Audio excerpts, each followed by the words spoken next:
Bonjour à tous, bienvenue dans cette nouvelle vidéo. Aujourd'hui on va parler de persuasion, parce que avoir le plus beau produit sans savoir comment le vendre, ça sert pas à grand chose. En fait la persuasion c'est convaincre une personne à croire en une chose finalement. Par exemple le marketing peut avoir des axes de persuasion dans le milieu du commerce, et c'est avec ces arguments marketing qu'on va réussir à persuader les gens d'acheter tel ou tel produit. Mais alors du coup c'est quoi les méthodes de persuasion les plus connues? En premier lieu on peut tout de suite parler de la confiance, que le visiteur, l'utilisateur a en le commerçant. Alors du coup comment on fait pour attirer la confiance? Déjà en étant honnête avec son sujet, avec son produit, avec les arguments qu'on donne à ses utilisateurs. Vous devez avoir accompli et prouvé, montré que votre produit fonctionne de telle ou telle manière. Et enfin vous devez avoir l'assurance dans ce que vous dites. En deuxième point, on peut attirer le client en utilisant les émotions.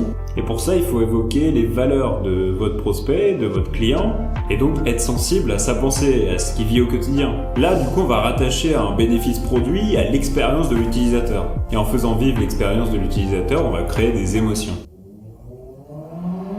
C'est pas vrai. Et en troisième point, on peut utiliser le raisonnement comme technique de persuasion.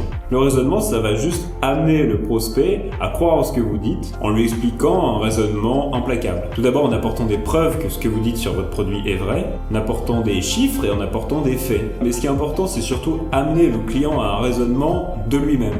En fait, le but, ça va être qu'il comprenne la solution par lui-même, avec de la déduction par exemple. Ce raisonnement que le client va faire, il va lui amener naturellement les bons arguments pour acheter le produit. Et enfin, le raisonnement a quelque chose de plus tangible.